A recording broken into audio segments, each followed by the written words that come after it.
আজকে পবিত্র রাত্রে আমার জন্য খাস করে দোয়া করবেন। আমি আপনাদের জন্য দোয়া করি। আমার মা আমাকে জন্ম দিয়েছেন, এ মা এখন কবর দেশে আছেন, তাকে আপনি মাফ করে দেন। বলতে পারবো না? আমার বাবা কবর দেশে আছেন, আমার বাবাকে মাফ করে দেন, আমার দাদিকে মাফ করে দেন। আমার আপন জনে এই বাজার কুলারজম ব্যবসায়ী, বহুত ব্যবসায়ীর ভিট আছে, বহুত বাড়িওয়ালার বাড়ি আছে, কিন্তু বাড়িওয়ালা কবর দেশে চলে গেছে। আজ একটি পবিত্র রাত, এই রাত্রে ইবাদতের রাত, লেকচার দেওয়ার আজকে রাত না। আজকে আমার মহান মনিবের কাছে আমরা চাইবো, আল্লাহ সমাজকে আপনি শান্তি করে দেন, প্রতিহিংসা দূর করে দেন, মানুষে মানুষে মিলেমিশে চলার তৌফিক দিয়ে দেন। এই পবিত্র শবে বরাতের রাতে জানি না কার আম্মা দুনিয়াতে নাই, আর জানে আব্বা আমার মতো বাপ হারে হাত বাড়াইছে। ওই আব্বা আম্মার কবরটাকে জান্নাতের বাগান বানাইয়া দিও আল্লাহ। বাজার ব্যবসায়ীদের ব্যবসার মধ্যে বরকত দিয়া দিও আল্লাহ। যারা হাত বাড়াইলো প্রত্যেকের মনের আশা পূরণ করে দিও। রাত্রে আল্লাহর ইবাদত করব, মসজিদে নফল নামাজ, কোরআন তেলাওয়াত এবং কবরস্থানে গিয়ে মা বাবার কবর জিয়ারত করব। আজ আল্লাহর কাছে আপনারা চাইবেন, এতক্ষণ তো আপনারা জনগণের কাছে ভোট চাইছেন, চাইছেন না? দেওয়ার মালিক কেরা? আল্লাহ। আজকে রাত্রে তো আল্লাহর কাছে চান না যে আল্লাহ আমরা নামের জন্য আসি নাই, আল্লাহ আমরা মানুষ আমাদেরকে বাহবা দিবে, এমপি বলবে, অনেক অর্থের লোক, এই বিষয়ের জন্য আমরা রাজপথে আসি নাই। আমরা আসছি, দেশের রাজনৈতিক অবস্থাটা ভালো না, ভাই ভাইকে কোবায় মেরে ফেলছে, রাজনীতির সূত্র ধরে একজন আরেকজনকে মেরে ফেলছে, ধর বলে বলে মব ভায়োলেন্সের মাধ্যমে ব্যবসায়ীদেরকে কুপিয়ে প্রকাশ্য হত্যা করা হচ্ছে। আল্লাহ এই দেশটার মধ্যে তুমি শান্তি নাজিল করো, বলেন শান্তি দেওয়ার মালিককে। এই দোয়াটাকে আজকে করতে পারবো না? আল্লাহ আমরা শান্তির লক্ষ্যে মাঠে এসেছি, আল্লাহ আমরা উদ্দেশ্য ভালো, আপনি অন্তর্যামী, আমরা নিতে আসি নাই, দিতে এসেছি। আল্লাহ আপনি সব জানেন। আজকে পবিত্র শবে বরাতে এই দেশের অস্থিরতা দূর করতে, দেশের মধ্যে শান্তি ফিরিয়ে আনতে, সম্প্রীতি জোরদার করতে এবং প্রত্যেকটা মানুষের মধ্যে হৃদ্যতা স্থাপন করতে, একজন আরেকজনের সঙ্গে বন্ধুত্ব তৈরি করতে, আপন মানুষদেরকে বুকে আগলে ধরে নিতে আমরা সবাই একসাথে আমরা চলতে চাই। আল্লাহ আজকে রাত্রে আপনি সেই রহমতের ঝর্ণা দ্বারা আমাদের উপরে অর্পণ করুন। এদিকে আমরা করতে পারবো না?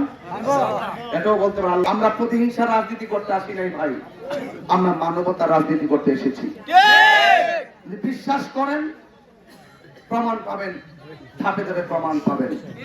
আমরা প্রতিহিংসা রাজনীতি চাই না, আমরা ভালোবাসার রাজনীতি চাই। যে আমাকে ভোট দিবে সেও আমার, যে আমাকে ভোট দিবে না সেও আমার। দরজা খুলে ঘুমাবেন, আমরা পাহারাদার হয়ে থাকবো, পাহারাদার হয়ে থাকবো। এই জন্য বুলারজম ব্যবসায়ীরা আপনারা সিদ্ধান্ত নিতে ভুল করবেন না। আমাকে আপনারা চিনেন, বাংলাদেশে কি ভাষায় কথা বলে আপনারা জানেন। আমাকে আর নতুন করে যদি বলি আপনারা হয়তো বলার সুযোগ নাই যে আমি হয়তো এখন মাঠে এসে হয়তো আপনার মন জয় করার জন্য কথা বলছি, না, এটা একদম মিথ্যা এবং ভুল ধারণা। কারণ আমি কিভাবে কথা বলি, আমি সম্প্রীতির জন্য কিভাবে কথা বলি, রাষ্ট্রের সার্বভৌমত্ব রক্ষায় কিভাবে কথা বলি, ধর্মদ্রোহীদের বিরুদ্ধে কিভাবে কথা বলি, দুর্নীতিবাজদের বিরুদ্ধে আমি কিভাবে কথা বলি, এটা রাজনীতির মাঠে নতুন না। 22 বছর ধরে আমি এভাবে কথা বলি। অনেকে আমাকে বলেছেন দেশের পরিস্থিতি ভালো না, আপনি একটু সাবধানে কথা বলেন।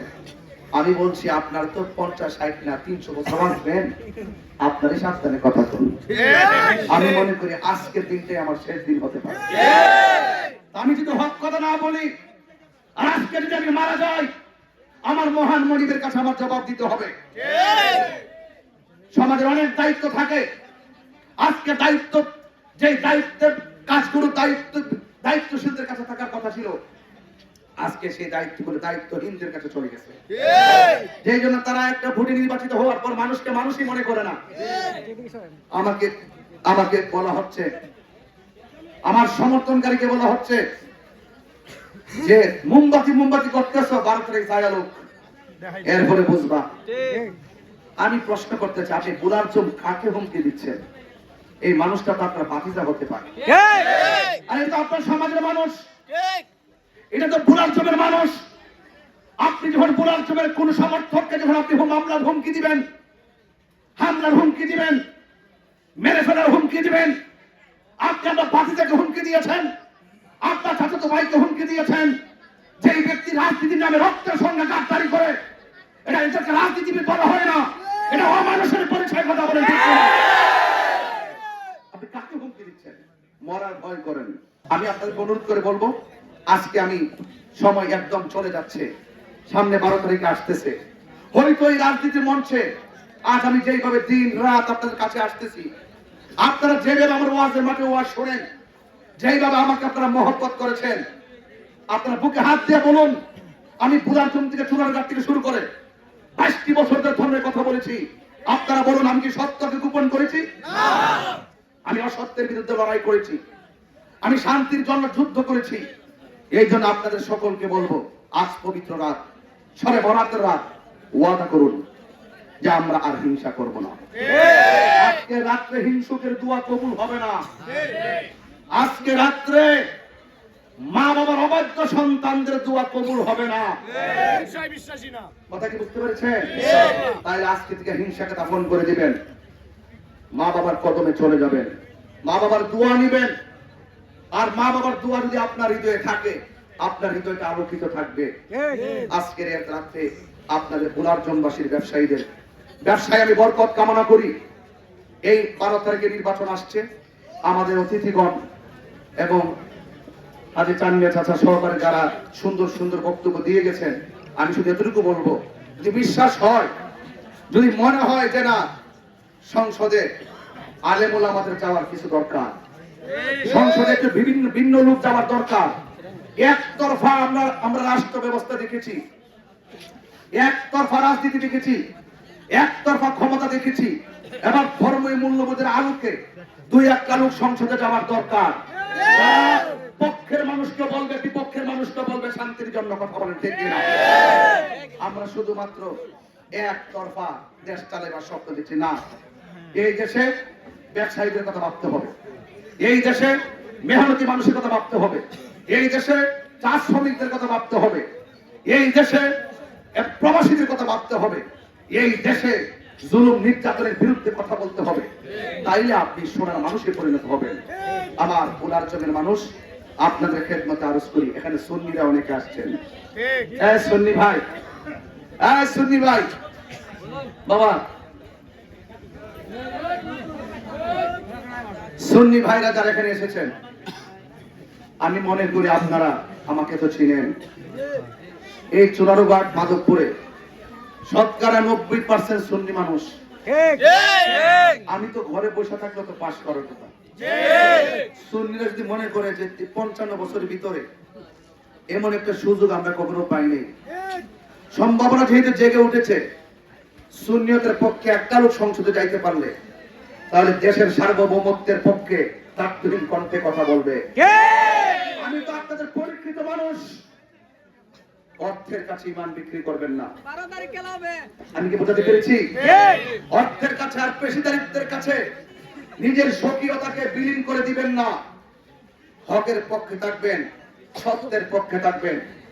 এবং বাজার ব্যবসায়ীদেরকে বলে দিয়ে যায়, আপনারা ব্যবসা করেন, শান্তিতে করতে পারবেন। আমি কথা দিয়ে যাচ্ছি, কাহারও কাছে আর চাঁদা দিতে হবে না, আপনার নির্বিঘ্নে ব্যবসা করতে পারবেন। আপনি জানেন কিনা জানি না, ওই কয়েকদিনে গেলাম, বালু অবৈধভাবে বালু তুলতে তুলতে পার্শ্ববর্তী বাড়িগুলো হুমকির মুখে পড়ে গেছে। এগুলা কেন করে জানেন? একমাত্র আল্লাহর দরবারে জবাবদিহিতার ভয় না থাকার কারণে। এই জন্য অনুরোধ করব আপনাদেরকে, আজ পবিত্র রাত, আমি বক্তব্য অনেক দূর এমনি দিয়ে ফেলেছি। আল্লাহ পাক যেন অন্তত পক্ষে 12 তারিখে এই মোমবাতির প্রতীকে আমাদেরকে বিজয় দান করেন। সবাই দোয়া করবেন। আমি এমন একটি রাষ্ট্র গঠন করতে চাই, এমন একটা চুনারুঘাট মাধবপুর বানাতে চাই, যেখানে দল, মত, ধর্ম, বর্ণ নির্বিশেষে সকালে শান্তি আর নিরাপদে বসবাস করবে। আপনি ঘুরে দেখেন, অনেক অনেক দোকানে যখন আমি যাই দেখি অনেক সনাতন ধর্মীরা, দেখলেই কত ভালোবাসার সুরে কথা বলে। এই সনাতন ধর্মীদের নিরাপত্তা শান্তির দরকার আছে না নাই? আরে বড় করে আছে না নাই? এই জন্য সবার শান্তির কথা ভাবতে হবে। চা শ্রমিকদেরও মানুষ, সনাতন ধর্মীরও মানুষ, আমরা সকল মানুষ যদি মনুষ্যত্ব নিয়ে যদি আমরা বসবাস করতে পারি, তাইলে এই দেশ শান্তির দেশ হয়ে যাবে। জুলুম করবেন না, নির্যাতন করবেন না। آمين. ربنا ظلمنا أنفسنا وإن لم تغفر لنا وترحمنا لنكونن من الخاسرين. ربنا آتنا في الدنيا حسنة وفي الآخرة حسنة وقنا عذاب النار. أي رب العالمين بولاর জমির ব্যবসায়ীদেরকে নিয়ে হাজার হাজার আশিকিন জাকিরিন মুহিবিন দেশ প্রবাসের মানুষদেরকে নিয়ে আমি গুনাহগার তার শাহী দরবারে দুটো হাত বাড়াইলাম। আল্লাহ মেহেরবানি করে যারা অক্লান্ত পরিশ্রম করে আজকে সুন্নিয়তের পতাকা তুলি সার্বভৌমত্ব সুরক্ষায় আজকে আমি গুনাহগারের সঙ্গে হাত বাড়াই দিয়েছেন, আল্লাহ প্রত্যেকের মুর্দা কলবটারে জিন্দা বানায় দেন, সিনাটারে মদিনাওয়ালার আয়না বানায়া দিও, জীবনে একবার নূর নবী হায়াতুন নবীর দিদার নসিব করে দিও। আল্লাহ মেহেরবানি করে জীবনে একবার মদিনা যাওয়ার তৌফিক দিয়ে দিও। বাজার ব্যবসায়ীদের ব্যবসার মধ্যে বরকত দিয়ে দিও। আল্লাহ নবী না দেখাইয়া মরণে ডাক দিও না। আজকের এই পবিত্র রাত, এই রাতের ভিতরে জাতি মুকসুদুল আছে মাকাসিদে হাসানা পূরণ করে নেন। আল্লাহ আমরা সবাই নামাজি বানায়া দেন, রোজাদার বানায়া দেন, প্রতিহিংসা বন্ধ করে ভালোবাসার মাধ্যমে কবুল করে নেন। ওয়া সাল্লাল্লাহু তাআলা হাবিবিহিল কারীম ওয়া আলা আলিহি ওয়া আসহাবিহি আজমাইন। আমিন আমিন। কালিমায়ে তাইয়্যিবা লা ইলাহা ইল্লাল্লাহু মুহাম্মাদুর রাসূলুল্লাহ সাল্লাল্লাহু আলাইহি ওয়াসাল্লাম। আসসালামু আলাইকুম ওয়া রাহমাতুল্লাহি ওয়া বারাকাতুহু।